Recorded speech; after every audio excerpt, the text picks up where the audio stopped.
Hello, everyone, and thank you for tuning in to another episode of the Convo. My name is Ebony Chappelle, and I serve as Director of Programs and Communication for Leadership Indianapolis. And today I'm so happy to get 2023 started off right with another episode of the Convo. So, for those of you that are not aware, the Leadership Indianapolis series, The Convo, provides opportunities to learn more about community leaders and organizations that are making an impact in our city. And today we are in for a treat. We're going to be talking with Josh Livingston, who is the director of Cultivating Communities at Englewood Community Development Corporation. So Josh is also a writer and a community developer and a member of the Englewood Christian Church. So excited to talk with him today about the importance of working in the community and what Cultivating Communities does, as well as how he balances his position as a person of faith within that space. So excited to be talking to him about that. I want to share with you guys that Leadership Indianapolis, if you haven't seen it, we have a new beautiful website, so you can check it out. There is a link in the comments section. If you're watching on Facebook or YouTube, if you're watching on LinkedIn, you can go to leadershipindianapolis.com to find out more about what we have going on and also sign up for our monthly newsletter. Very soon, we're going to be releasing dates for all of our 2023 programming. So you definitely want to stay in the loop, and you can find out more at leadershipindianapolis.com. So without further ado, I want to go ahead and welcome Josh onto the stream. Hi, Josh. How are you? I'm doing great. Good to see you again, Ebony. Good Great to to be see here. you again. Yes. So before we jump into it, how was your holiday break? Oh, we had a great holiday break. Me and my family. I don't know if you're aware. I'm married with 6 children, and I had we no idea you had six. I we knew got that you had children. yeah. We caravanned. We went east, back to my old stomping grounds. So we went up to the tri-state area. We were in Philadelphia, New Jersey, New York City for Christmas, and then we went up through Buffalo, Niagara Falls, back through Ontario, and down in Michigan and home again. So Wow. Wow, you guys were on quite a journey yeah, and with six children. yeah, We could have a whole nother conversation about how do you manage that mhm, effectively. yep, yep. That would be a good one. Yeah, that is so funny. So of those stops, what do you think is what's one of your favorite stops of that journey?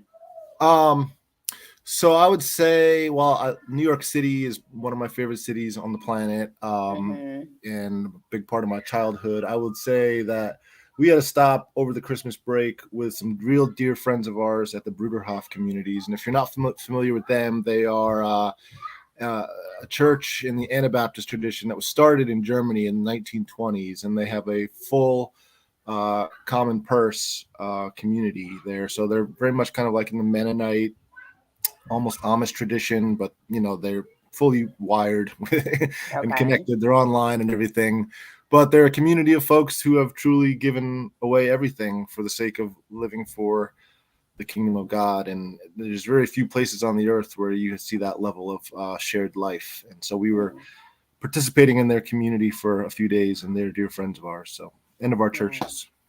Fascinating. Thank you for sharing that with us.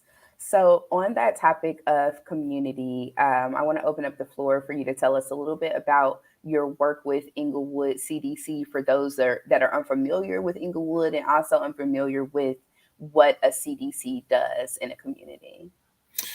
Sure. I'll start with Englewood CDC is maybe atypical to a lot of the community development corporations you hear about around Indianapolis.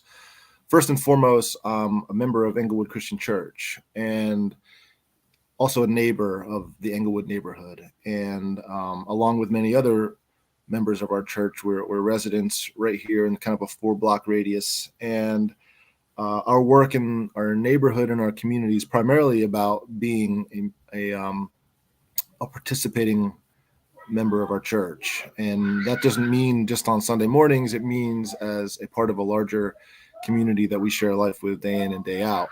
So the CDC was really started more as an overflow of an expression of the very important question for us was, what does it mean to be a church? In America, of course, you know that there's a particular thing or image that pops into people's minds when they talk about church and they talk about going to church or what it means to be a Christian. And more Christians are learning about all the ways those identities are intertwined with all other sorts of nefarious kinds of histories. And so for Christians nowadays, it's really a day of reckoning.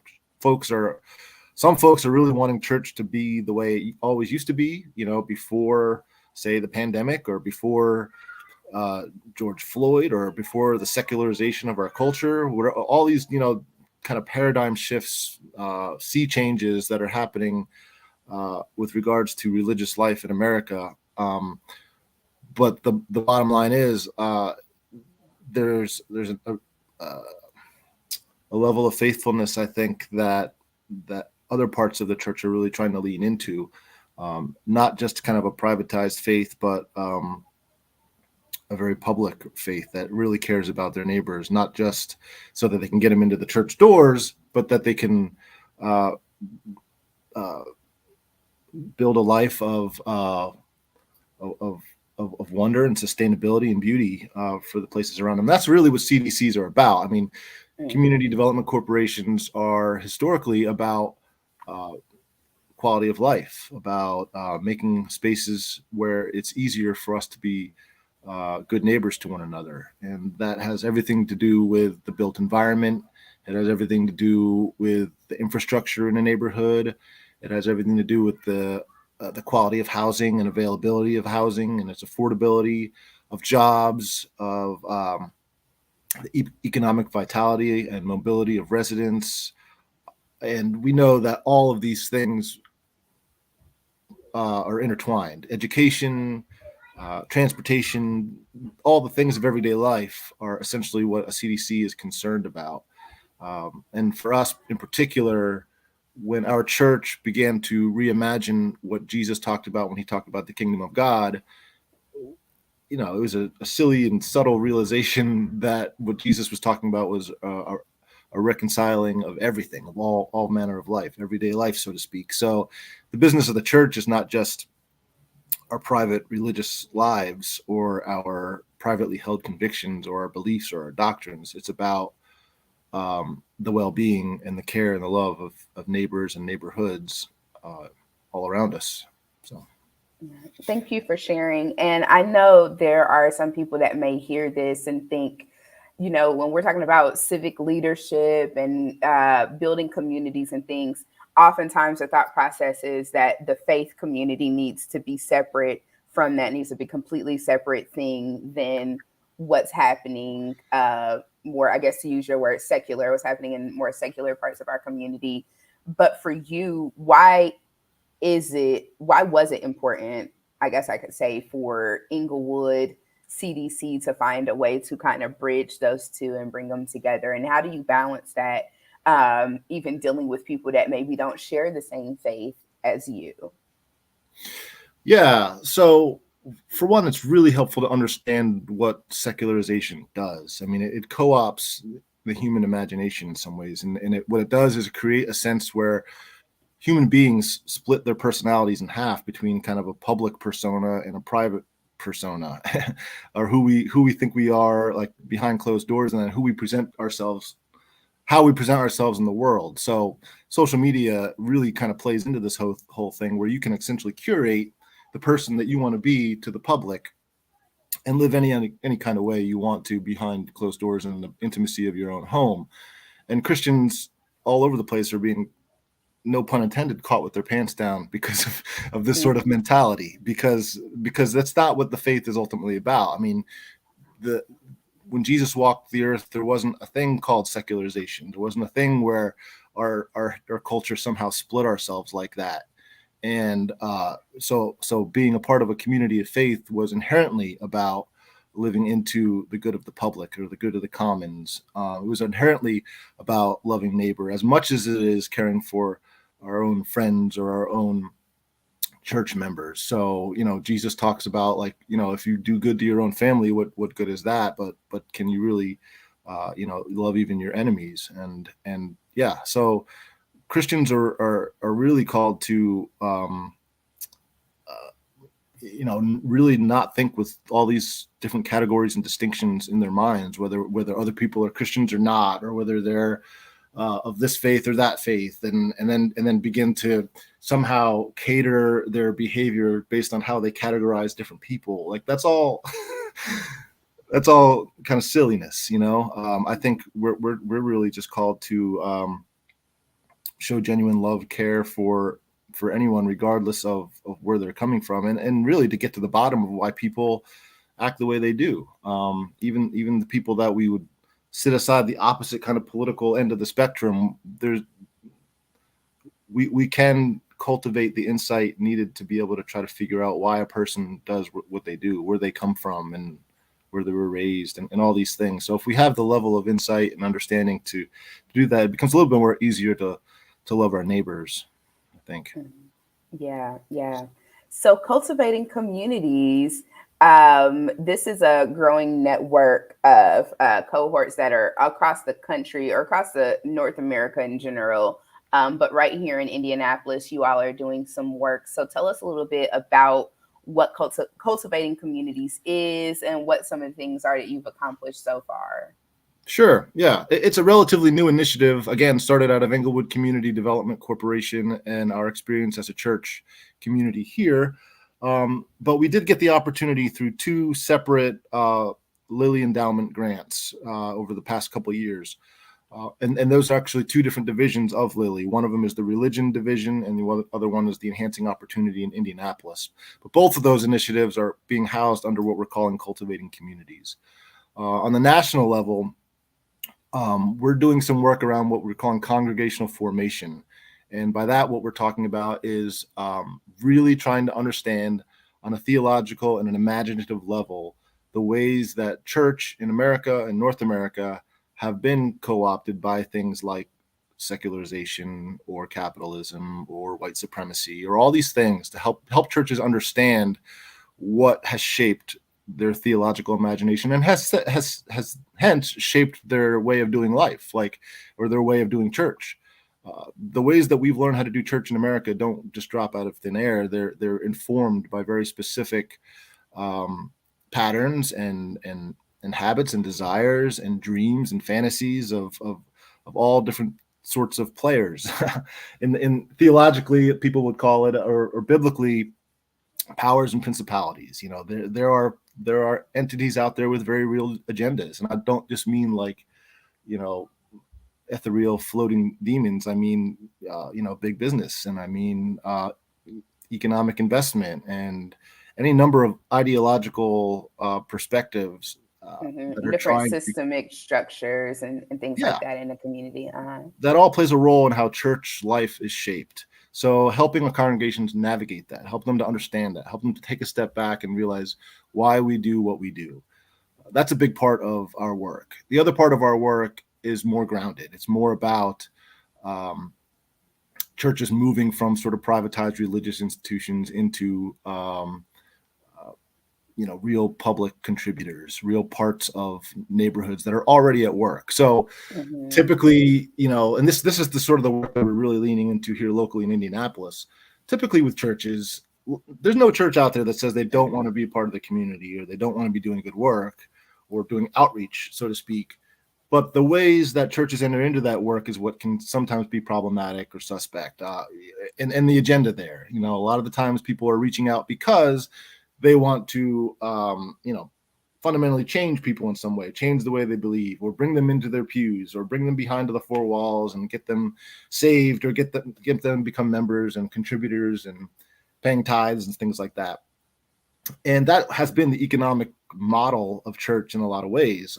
In order for a church staff to pay salaries, they needed to get people in the seats, and they needed to get enough tithes, and that that was a big part of what made church shaped the way it was. And you can see how that relates to other sorts of economic models, that secular economic models that we might be familiar with. Mhm. But churches nowadays are struggling in that model. And a lot of people lament that. But I think I'd count myself in one of those that are excited for the opportunity for the church to have to be more imaginative about what being a church or being a faithful follower of Jesus entails nowadays. And so the work that we would do in a community, for instance, is not ultimately about how is it beneficial for our church community, but how does it truly benefit and lift up our neighbors. And so if we want to enter into that work, we have to be humble enough to understand that there have been many, many people and groups, secular groups, that have been doing this good work for decades on end.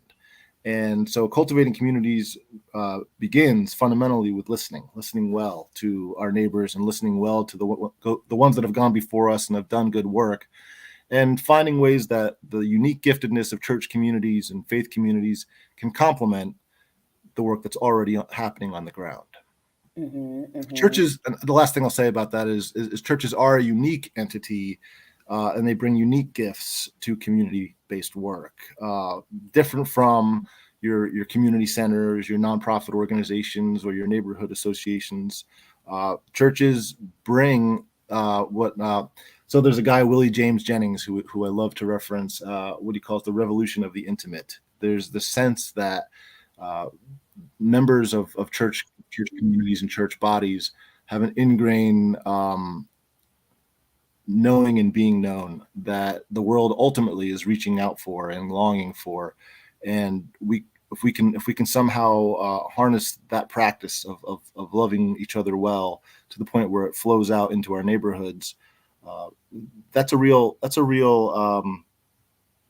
asset to our churches and to our communities. And I think that's kind of what we're hoping to bring, but in a very practical, tangible sense. Like if we have specific gifts that we know that our brothers and sisters have, we want to encourage them to make those gifts available to those around them. And whether it's the gift of life experience, whether it's the gift of resources, knowledge, or relationships, we all are, every one of us as members of a church have our own kind of ecosystems and networks that we're embedded in. And if we're able to share those, all of a sudden you begin an economy of abundance begins to emerge, but it's rooted in trust. It's rooted in intimacy. It's rooted in knowing that this person, my neighbor here, my brother or sister, has my best interest in mind.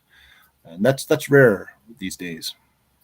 Yeah, but it's something that could definitely be impactful. As you were talking, I was thinking about the fact that Indianapolis is a city that has tons of churches.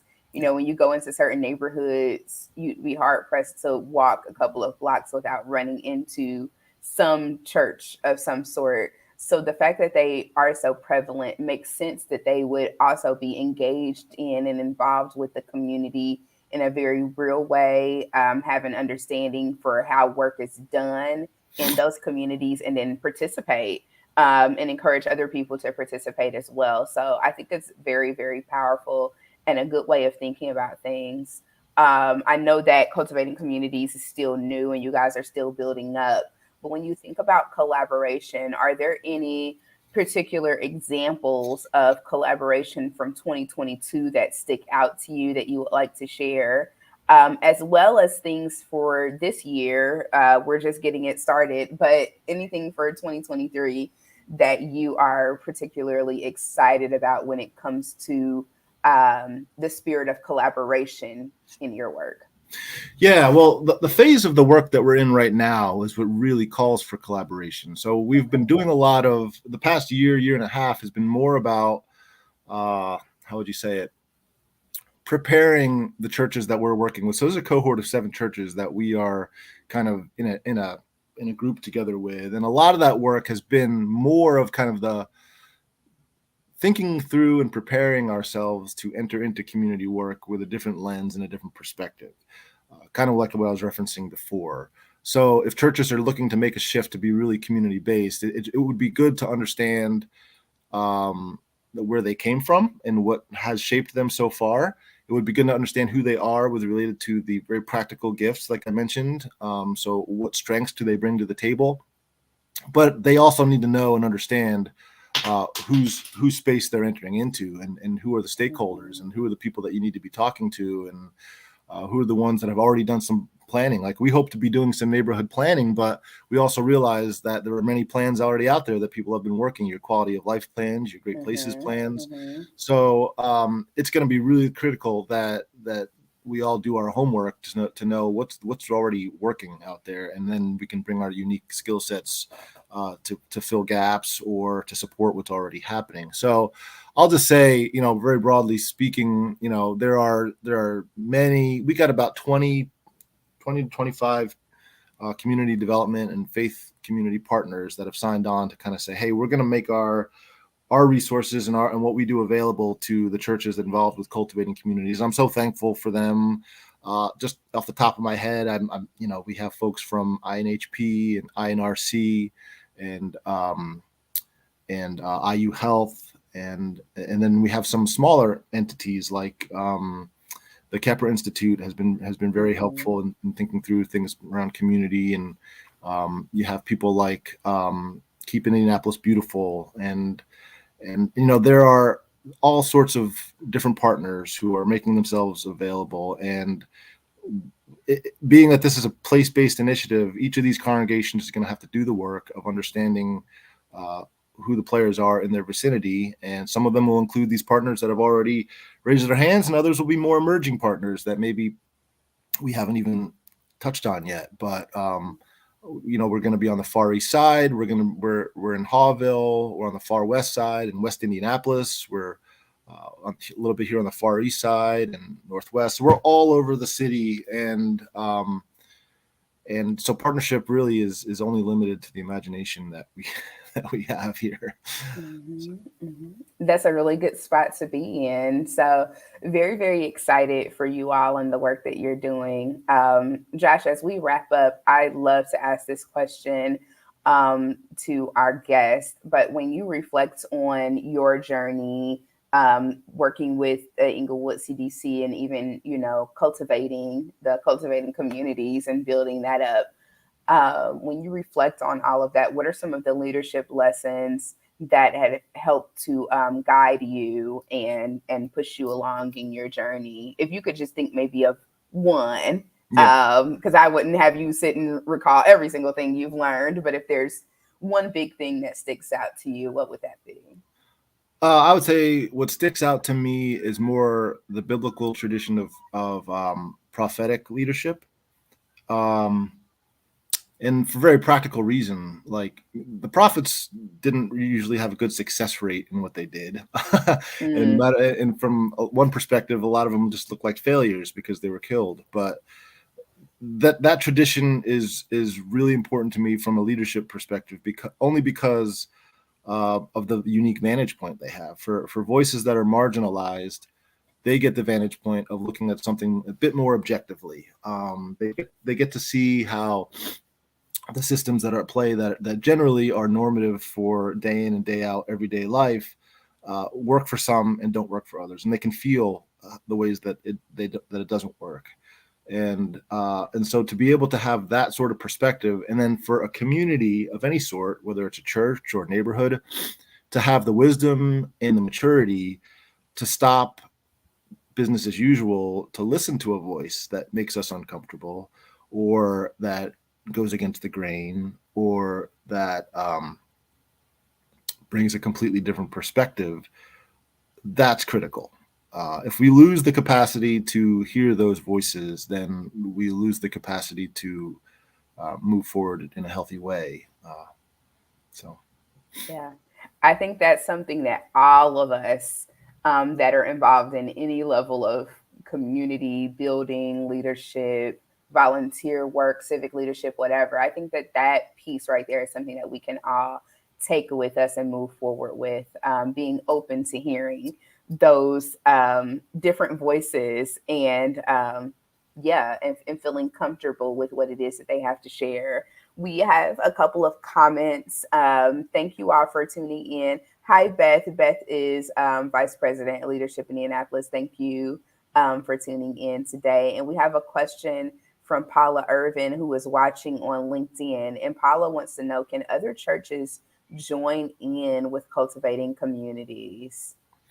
So the short answer is yes, and there's a couple particular ways that might happen. So I will say that the cohort we have of 7 churches right now is kind of its own thing, but each one of those churches in their own geographies are going to be looking for different neighborhood stakeholders and partners to be in on the work with them, which would include other churches. It must include other churches. So if you happen to be in one of the areas that we're working in, then by all means, would love your participation and your church's participation. And the other way that we can get at this is in the new year, we're hoping to begin a few more kind of sidebar dialogues, more around kind of shared affinities. So for instance, if there was a group of churches that were interested in affordable housing, then we'd like to bring a group of churches together to really talk through that, and then maybe supplement that with some of the resources that we have.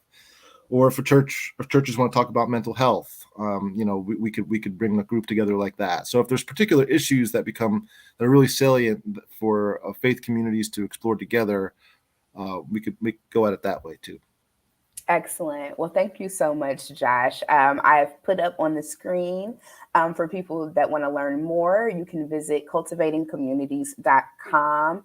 I will also include that link when we repost this on our website as well, so that you guys can find out more information about what they have going on. Josh, thank you so much. Any particular dates or any events coming up that you want to promote? Anything outside of people going up to the website? Wow. I will clarify. So if you go to cultivatingcommunities.com, and this is because we're still new and we're still working on our marketing and all that stuff. That's typically the last thing for community-based people to get in order. But anyways, you'll see more about what we're doing on a national scale. But if you go to indie.cultivatingcommunities.com, you'll see more of the Indianapolis flavor of Indianapolis partners there. As far as upcoming dates and things of that nature, there's nothing really on the horizon that I can think of that really lends itself to promotion in that way. But if you go to the website, you can subscribe to our newsletter, and anything that you'll need to know, which would also include kind of resources and some good stories. That would be a good thing to do. Excellent. So we'll be sure to share that link to nd.cultivatingcommunities.com so people can learn more. But again, Josh, thank you so much for a wonderful conversation. I hope you have a great 2023 and best of luck with everything you're working on. Thanks, Ebony. And thank you all for tuning in to another episode of The Convo. I will be sharing this on our website, so you can go online here shortly to find out more information and to connect with Josh and Cultivating Communities. We also are going to be releasing the dates for all of our 2023 programs for Leadership Indianapolis very soon. You can find out more information at leadershipindianapolis.com. And also subscribe to our monthly newsletter. Have a great Monday, everyone. And thank you so much for tuning in. Bye-bye.